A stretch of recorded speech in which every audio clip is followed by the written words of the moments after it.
बृहस्पतिश्वर महादेव का स्पर्श करना, उनका अभिषेक पूजन करना और उनका स्पर्श कर कर एक बेलपत्र ब्राह्मण देवता से मांग कर लेकर आ जाना कि इन बृहस्पतिश्वर महादेव से मुझे एक बेलपत्र दे दो। तुम्हें पुखराज पहना कि नहीं पहना, हीरा रतन माणिक पहना कि नहीं पहना, वो बेलपत्र इतना चमत्कार कर देगी कि जिंदगी में कभी संपदा की कमी आएगी ही नहीं। भगवान से कहो, हे देवाधिदेव महादेव, मैं ये नहीं कहता कि मुझे रोने मत देना, क्योंकि कर्म का भोग तो मुझे भोगना पड़ेगा। देवाधिदेव महादेव से कहो, हे देवाधिदेव महादेव, मैं ये नहीं कहता कि मुझे रोने मत देना, पर इतना जरूर कहता हूं, तेरे सिवा किसी दूसरे के आगे झुकने मत देना, बस इतनी कृपा कर। मैं ये नहीं कहता कि मुझे रोने मत देना, बस तुझसे निवेदन है कि केवल तेरे दरबार के अलावा किसी दूसरी जगह पर मुझे झुकने मत देना, क्योंकि मैं जानता हूं अगर तू मुझे अपना समझता है, झुकने नहीं दे सकता तो फिर रोने भी नहीं देगा, ये मेरा विश्वास। कभी कभी यदि आप महालक्ष्मी का पूजन कर रहे हैं, माता लक्ष्मी का पूजन कर रहे हैं, माँ जगत जननी की आराधना कर रहे हैं, साधना कर रहे हैं, माँ आद्य शक्ति को प्रसन्न करना चाहते हैं, माँ आद्य भवानी को प्रसन्न करना चाहते हैं, और जिस दिन तुम्हारा मन कर जाए कि आज मेरी माता की कृपा मुझ पर होना है, माँ करुणा करे, माँ जगत जननी जगत धात्री माँ अम्बा कृपा करे, तो निवेदन है उस दिन 2 दीप लगाया करो, एक गोल बाती का, एक लंबी बाती का। ये 2 दीप जब हम शिव और शक्ति के लिए लगाते हैं तो हमारे मन की कामना पूर्ण जरूर होती है। प्रयास करा करो, कभी कभी।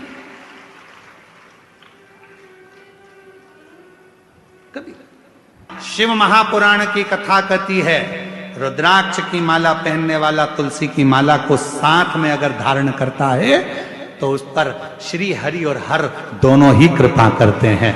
यह शिव तत्व आइए, क्योंकि लोगों ने भेद करा कि लोग भेद करते हैं कि हम तुलसी की माला पहनते हैं तो क्या रुद्राक्ष की माला नहीं पहन सकते, क्या हम रुद्राक्ष की माला पहनते हैं तो क्या हम तुलसी की माला नहीं पहन सकते। कहां लिखा है? रुद्राक्ष की माला पहनने वाला तुलसी की माला को साथ में अगर धारण करता है तो उस पर श्री हरि और हर दोनों ही कृपा करते हैं। ये शिव बहुत कुछ करा पर आपको यश नहीं मिल रहा, तो बेलपत्री के पेड़ के नीचे हल्दी का शिवलिंग का निर्माण करो। हल्दी पिसी हुई हल्दी का शिवलिंग का निर्माण करो, उसका पूजन कर कर घी का दिया लगाकर भगवान शंकर की वही हल्दी का शिवलिंग का तिलक अपने हृदय पर चाहे पुरुष हो चाहे स्त्री हो, अपने हृदय पर कंठ के पास उस तिलक को लगाएं और बाबा का विसर्जन उसी बेलपत्री के पेड़ के नीचे जल डालकर कर दें। महाराज यश मिलना प्रारंभ हो जाता है। केवल ये यश के लिए ही नहीं होता, इसका एक क्रम और है। मान लो आप किसी मीटिंग में बैठे हो, किसी अच्छी जगह पर बैठे हो, किसी कंपनी के इंटरव्यू में बैठे हुए हो, कोई कंपनी आपके कॉलेज में आई है और आप उसमें सिलेक्ट नहीं हो रहे, तो उसके लिए भी ये कार्य पूर्ण है हमारा, उसके लिए। और ये कहां पर भी काम आता है महाराज। मान लो आप किसी कार्य के लिए जा रहे हो और वो कार्य बहुत जरूरी है कि इस व्यक्ति से मुझे ये पैसे निकलवाना है, इस व्यक्ति से मुझे ये काम निकलवाना है, और वो व्यक्ति बहुत दिन से हाथ में आ ही नहीं रहा, तो उसके लिए भी ये कार्य किया गया। अर्थात कीर्ति शुद्ध हो, पवित्र हो और यश की प्राप्ति। शिव के अवतार, दत्त के अवतार श्री स्वामी समर्थ हैं, शिव जी के अवतार दत्त के अवतार श्री गजानन महाराज भी हैं, दोनों।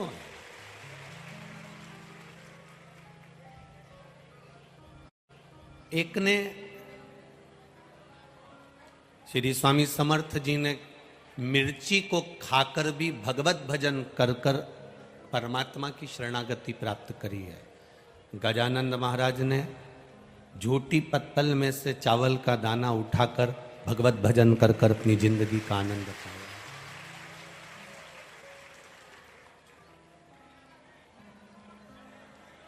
स्वामी समर्थ का नाम लेना भले दुनिया के लोग भूल जाएं, पर जो स्वामी समर्थ जी देकर गए हैं वो दुनिया के लोग कभी नहीं भूल सकते। स्वामी समर्थ जी ने और श्री गजानंद जी महाराज जी ने, दोनों ने एक बात बड़ी सुंदर दी है। श्री स्वामी समर्थ जी ने मिर्ची को खाकर भगवत भजन किया। आज भी महाराष्ट्र के लोग भोजन की थाली में सब कुछ भूल जाते हैं पर ठेसा नहीं भूलते हैं।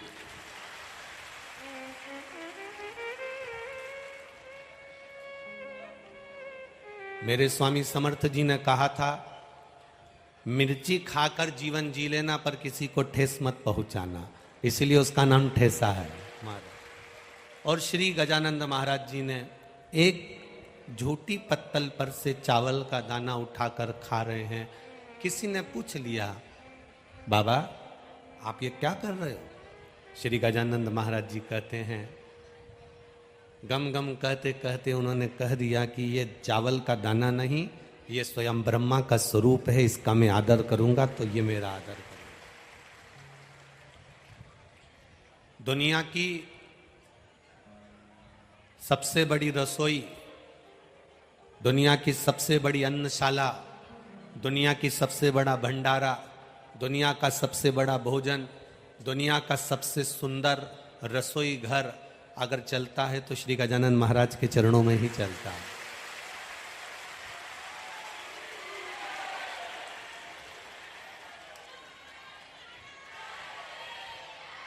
उसकी शरणागति, उसके चरणों का रस तत्व, उन्होंने गजानंद महाराज ने अपने भक्तों से एक ही बात कही कि मैं भले ना हूं इस पृथ्वी पर, मैं भले ना रहूं इस भूमि पर, समाधि लीन हो जाऊंगा, पर जिस पत्तल पर मैंने झूठा चावल का दाना खाया है उस अन्न को मैं अमृत बनाकर जाऊंगा। जो यहां पाएगा वो सब रोग से मुक्त हो जाएगा। वो अमृत तत्व संत की वाणी, गुरु की वाणी दे जाती है। पूरा महाराष्ट्र, संपूर्ण महाराष्ट्र की भूमि संतों से भरी पड़ी है। आपकी भाषा में कहते हैं, महाराष्ट्र संता सून भरून आहे। सारा महाराष्ट्र संतों से भरा पड़ा हुआ। और यहां जितने लोग कथा सुनने आए हैं ये भी संत हैं, क्योंकि बहुत दूर पार्किंग हो जाती है, वहां से पैदल पैदल पैदल पैदल पैदल पैदल चलते चलते मंजिल तक पहुंच जाना और बैठकर कथा को श्रवण कर लेना, ये किसी संत का ही लक्षण है, किसी दूसरे का नहीं हो सकता। छेड़ने में और छूने में दोनों में जमीन आसमान का अंतर है महाराज। काय में जमीन आसमान का अंतर है, छेड़ने में और छूने में जमीन आसमान का अंतर है। छेड़ने में जूता मिल जाता है और चरण छूने में आशीर्वाद मिल जाता है, दोनों में अंतर। किसी को आपने छेड़ दिया, किसी को आपने अपशब्द कह दिया, किसी को आपने ताना दे दिया, किसी को अपशब्द कहा, किसी को कुछ कह दिया, तो कोई आपको मार सकता है, कोई आपको अपशब्द कह सकता है, कोई आपको ताना दे सकता है, कोई आपको गाली दे सकता है। पर जो मार्कंडे बाबा जैसा नियम बनाकर चलता है कि चरणों को प्रणाम करना है, चरणों में झुककर नमन करना है, दंडवत करना है, प्रणाम कर कर चलना है, जिसने अपनी जिंदगी में चरण को छूना सीख लिया, जिसने झुकना सीख लिया, जिसने प्रणाम करना सीख लिया,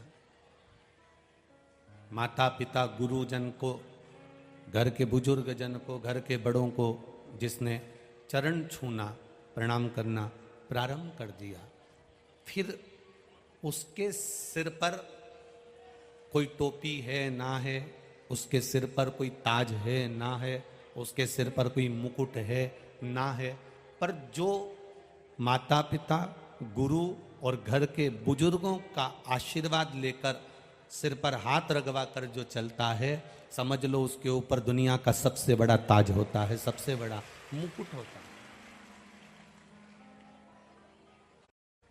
भगवत भजन की ओर आपकी जागरूकता हो, भजन की ओर आपकी एकाग्रता हो, भजन की ओर आपकी दृढ़ता हो, उसमें जो सुख का अनुभव होगा उसमें एक आनंद ही आनंद होगा। श्री स्वामी समर्थ जी ने, शेगांव के श्री गजानंद बाबा जी ने अपनी बात को एक सहजता में कहा, एक सहज विषय में कहा। श्री गजानन महाराज जी कहते हैं कि एक अन्न का दाना भी उस परमात्मा ने दिया है तो कुछ हमारा एक भक्ति का कोई फल प्रकट हुआ होगा, कोई भक्ति का एक बीज स्फुटित हुआ होगा, कोई भक्ति का एक बीज प्रकट हुआ होगा। इसलिए ये पावन अन्न भी हमको भोजन के लिए प्राप्त हुआ है। गजानन महाराज जी ने एक बात बड़ी सुंदर की, स्वामी समर्थ जी ने अपने जीवन में एक बात बड़ी अच्छी की, भजन और भोजन का मजा, भजन और भोजन का आनंद आपकी युवान अवस्था के अंतर्गत है। आपकी जैसी अवस्था है, शिव महापुराण की कथा कहती है, जिस अवस्था में आप अभी हैं, बचपन अवस्था है, आपकी जवानी अवस्था है, आपकी अधेड़ी है अवस्था में है, आप बुढ़ापी अवस्था में हैं, आप जिस अवस्था में, उस अवस्था के अंतर्गत आप भजन का भी आनंद ले सकते हैं और भोजन का भी आनंद ले सकते हैं। उस अवस्था के अंतर्गत आप परमात्मा के गुणगान का भी आनंद ले सकते हैं और भोजन का भी ले सकते हैं। युवान अवस्था रहे तो उसका मतलब ये नहीं है कि हम उसको व्यर्थ गंवा दें। बचपन मिला, जवानी मिली, हम उसे व्यर्थ गंवा दें, ये श्रेष्ठता नहीं है हमारी अवस्था के अनुसार। हम बचपन हैं तो अवस्था के अनुसार भजन भी हमारा बलवान होना चाहिए। हमारी युवानी अवस्था है, जवानी अवस्था में है, हमारे भजन का बल और बड़ा होना चाहिए। अवस्था के अनुसार हमारे भजन के बल को हमें बढ़ाना। मां जानकी जी ने एक चिड़िया को कैद में रखा था तो मां जानकी जी को कैद में रहना पड़ा। राम जी ने छुपकर बाली को बाण मारा था, वही बाली ने छुपकर कृष्ण अवतार में भगवान कृष्ण को बाण मारा। कर्म का वो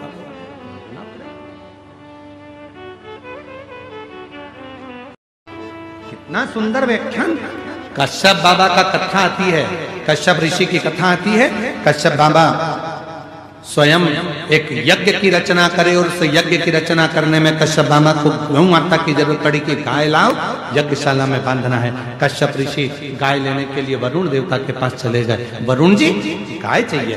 वरुण जी ने कहा कश्यप बाबा गाय तो दे दूंगा पर गाय के बछड़े भी हैं, इनको भी लेकर जाओ। कश्यप ऋषि ने कहा मुझे गौ माता से मतलब है, मुझे बछड़े से कोई मतलब नहीं, मुझे बछड़ा नहीं चाहिए। खूब समझाया वरुण बाबा ने पर नहीं माने कश्यप ऋषि। आखिरी में फिर यज्ञशाला में पहुंचे। विद्वान ब्राह्मणों ने कहा इस यज्ञ को पूर्ण करने के लिए गौ माता की जरूरत है, गाय ला कर दो।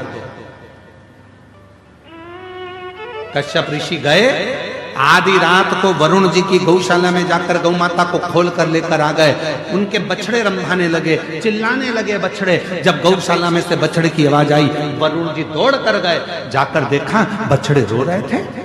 क्या हुआ? गौशाला में जाकर देखा तो गाय नहीं थी पर बछड़े थे। मालूम पड़ा कि कश्यप ऋषि यज्ञ को कराने के लिए गाय लेकर चले गए। बछड़े खोलकर कश्यप बाबा के यज्ञशाला में वरुण जी पहुंच गए। वरुण जी ने कहा कश्यप बाबा आप यज्ञ करो, मना नहीं है, आप गौ माता को रखो, मना नहीं है, पर इन बछड़ों को भी साथ में रखो। गाय बिना बछड़े के कैसे रहेगी? बछड़े के बिना गाय सुनी और गाय के बिना बछड़ा सुना। कश्यप ऋषि नहीं माने। यज्ञ करने के लिए केवल गौ माता की जरूरत है, इसलिए गाय को रखूंगा, बछड़ा नहीं चाहिए। वरुण जी ने हाथ जोड़ लिए, आप या तो गाय वापस कर दो या फिर बछड़े रखो। पर कश्यप बाबा नहीं माने। आखिरी में वरुण जी जाते जाते कह दिया, सुनो कश्यप ऋषि, तुम ऋषि हो गए अपनी जगह के, संत हो गए अपनी जगह के, मैं वरुण आज श्राप देता हूं, तुम्हारा अगला जन्म वसुदेव के रूप में होगा। और जैसे मेरे बछड़े अपनी गाय के लिए रो रहे हैं, वैसे ही तुम भी अपनी औलाद के लिए रोओगे। और वो वसुदेव जी के घर में बच्चे हुए और रोना वसुदेव बाबा को पड़ा, रोना वसुदेव जी को पड़ा। कर्म का दंड मनुष्य को भोगना है। अगर परमात्मा ने हमको अच्छा हाथ दिया, अच्छा पांव दिया, नेत्र दिया, शरीर दिया, सारा शरीर अच्छा बनाया, परमात्मा को धन्यवाद देना, ये तेरी कृपा से प्राप्त हुआ, तूने दिया, तेरी करुणा से। जिस स्त्री के रजोधर्म में, रजोधर्म के समय पर कोई नारी कहती है पेट दर्द होता है, कोई कहती है रजोधर्म नहीं आता, कोई कहती है रजोधर्म रुक जाता, वो नारियां जो बहुत उदर से जुड़ी हुई कहीं ना कहीं तकलीफों में होती हैं, अगर मां प्रतिंगिरा का स्मरण कर कर एक चावल का दाना, भगवान देव अधिदेव महादेव जिस जलाधारी पर, वो जो गोल जलाधारी है, जिस जलाधारी पर शंकर का शिवलिंग रखा हुआ है, उस जलाधारी पर कहीं पर भी एक चावल का दाना या तो मां दंतेश्वरी का नाम लेकर या प्रतिंगिरा माता का नाम लेकर अगर चढ़ा देती है, तो उस नारी के रजो धर्म से जुड़ी जितनी प्रॉब्लम है वो सब समाप्त हो जाती है। यहां तक प्रतिंगिरा माता का माता पार्वती को शंकर भगवान ने 2 वर दिए थे, पति पत्नी में झगड़ा होगा, आपस में प्रेम बढ़ेगा। आज भी पति पत्नी में झगड़ा होता है, दोनों में प्रेम बढ़ता है। कितना भी झगड़ा कर ले, आखिरी में पति घर आकर पूछता जरूर है, क्यों तेरी मम्मी कहां गई? तुरंत पूछे, तुरंत। काशी में जो मरेगा उसके कानों में गुरु मंत्र आपको देना पड़ेगा। इसलिए काशी में मरने वाले का सीधा कान मरते ही टेढ़ा हो जाता है, क्योंकि पार्वती जी ने शिव जी से वर मांगा था, सीधे कान में मंत्र देकर आप मोड़ देना, मैं समझ जाऊंगी कि आपने गुरु मंत्र दे दिया। काशी अभिमुक्त नगरी है, जिसमें मंत्र प्राप्त करने पर मोक्ष की अनुभूति हो जाती है, मोक्ष पद प्राप्त। शिव पुराण कह रही, महाराज शिव जी को एक बार क्रोध आया, उस क्रोध को ब्रह्मा जी ने घोड़े का रूप दिया, घोड़ा समुद्र में जाकर फेंका, जलंधर की उत्पत्ति हो गई। जलंधर का विवाह वृंदा के साथ में हो गया। वृंदा पतिव्रता धर्म का पालन करने वाली थी, पति को परमेश्वर मानने वाली थी, पति के चरणों का नित्य स्मरण करने वाली थी वृंदा। भगवान की भक्ति में वृंदा ऐसी डूबी, ऐसी डूबी। इधर पति गलत काम कर रहा है और वृंदा भगवान का भजन कर रही है। शिव महापुराण की कथा कहती है, हमारे घर में, हमारे परिवार में, हमारे कुटुंब में कोई एक व्यक्ति ऐसा भगवान देता है जिसके भजन के कारण बस हम सब अपनी जिंदगी सुख से जीते हैं। कोई एक व्यक्ति हमारे परिवार में ऐसा होता है, कोई एक। आप इस अभिमान में मत रहना कि आपका दिया खा रहा है, नहीं नहीं, परिवार में जरूर कोई ऐसा व्यक्ति होगा जिसकी भगवान उसकी कृपा का हमको दे रहा है। सबको धन्यवाद देते रहा करो, जब मर्जी मिले तब। बेटी अपने भाग्य का, बेटा अपने भाग्य का, माँ अपने भाग्य का, पति अपने भाग्य का, पत्नी अपने भाग्य का, कोई किसी का नहीं खाता, सब अपने भाग्य का खाता। और आपको जहां जिस जगह का लिखा होगा कि आपको यहां का भोजन करना है, गए थे किसी के यहाँ शादी में, कई बार शादी में भी खाना खाकर नहीं आते, दूसरी जगह खाना पड़ता, मामा जी के यहाँ चले गए, मौसी जी के यहाँ चले गए। क्यों? तुम to शादी में वहां गए थे, माँ का खाना नहीं लिखा था, माँ का अन्न नहीं लिखा था, आप दूसरी जगह पर जाकर खा लेते, माँ का नहीं लिखा। शिव भक्ति प्रबल भक्ति। महाराज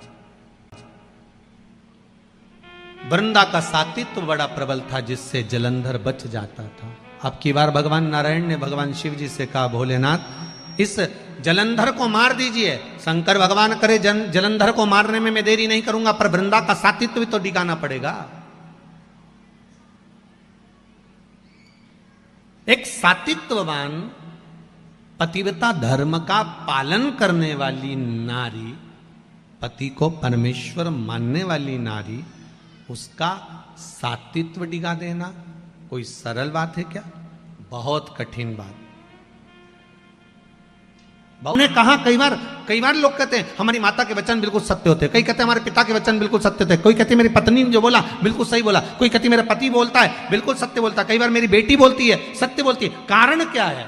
मतलब आपके हृदय में शंकर के चरणारविंद की मेहंदी रच चुकी है, इसलिए आपकी वाणी सत्य बोल रही है।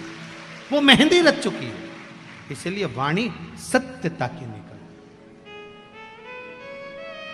होता है।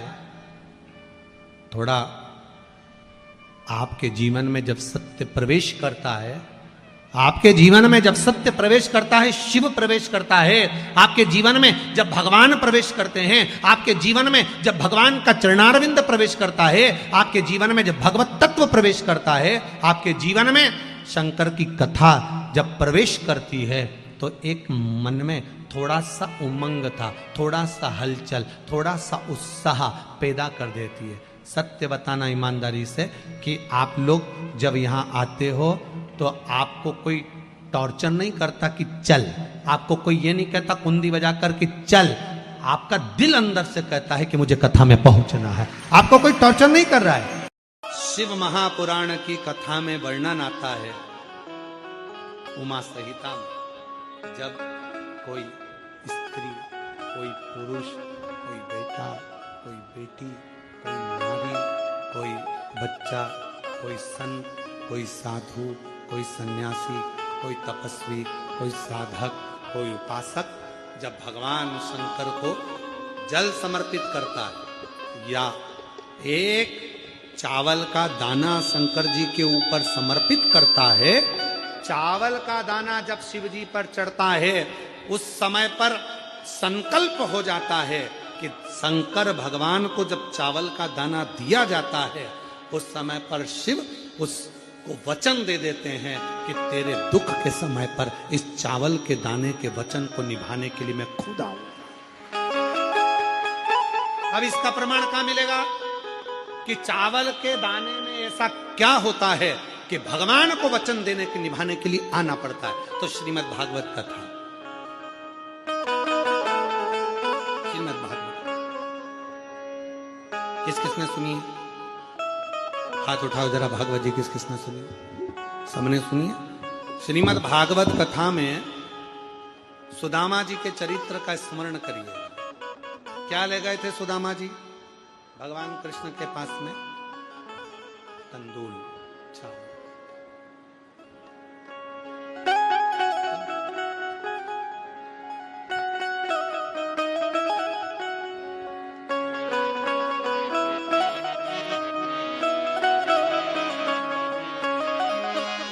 लगाया गले से सुदामा को,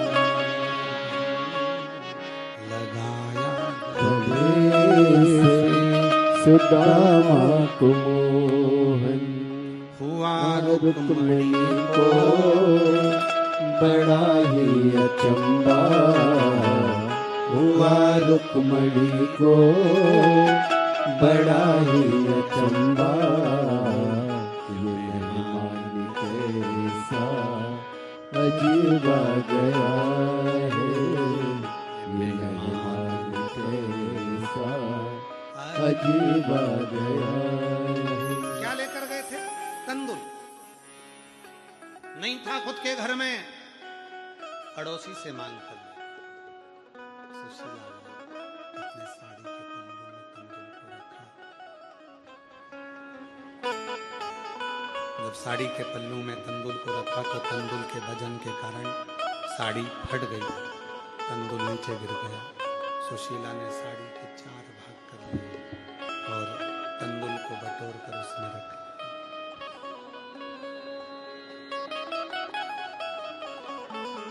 बटोर कर उसमें रखा, लेकर सुदामा जी को दिया। सुदामा जी ने बाजू में दबाया, लेकर चल दिया।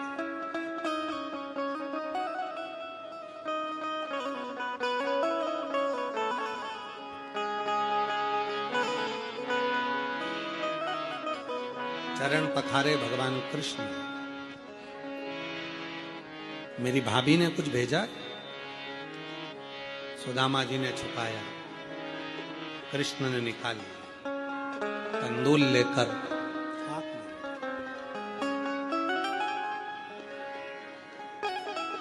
तीन लोक का राज्य सुदामा जी को दे दिया।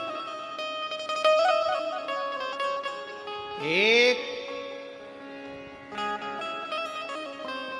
केवल एक चावल का दाना जब शंकर भगवान को चढ़ता है तो 3 वचन शिव जी दे देते हैं। 3 वचन देते हैं। एक चावल के दाने पर, एक बेलपत्र पर, एक पत्र पर।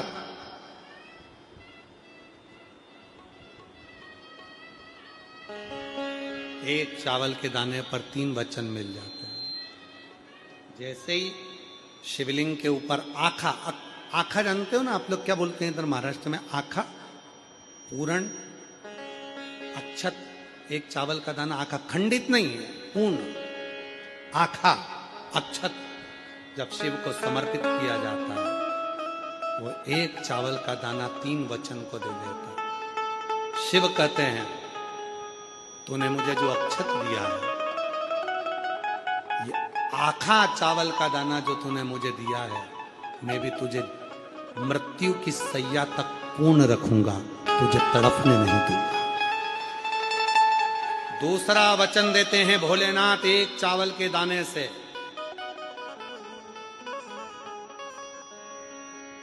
दुनिया में केवल एक अन्न है, चावल, जो कभी वापिस चावल से पैदा नहीं होता।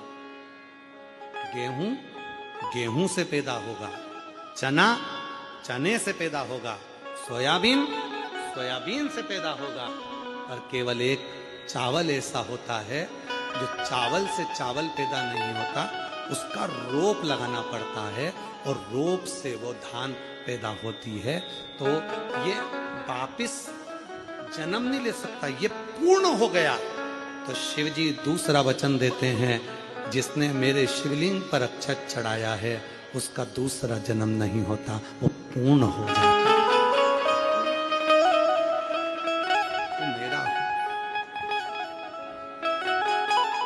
तीसरा वचन एक चावल के दाने से शिव देते हैं, एक चावल। तूने मुझे अक्षत दिया, तूने मुझे अक्षत दिया, शंभु शंभु शंभु, तूने मुझे अक्षत दिया। और ये अक्षत जो तूने मुझको दिया है, अक्षत का मतलब होता है कभी क्षय ना हो, समाप्त ना हो। तूने मुझे अक्षत दिया है, तेरे घर का वैभव और तेरे घर का धन कभी समाप्त नहीं होगा, वो पूर्ण ही बना रहेगा। एक चावल का दाना 3 वचन शिव से ले लेता है, 3 वचन।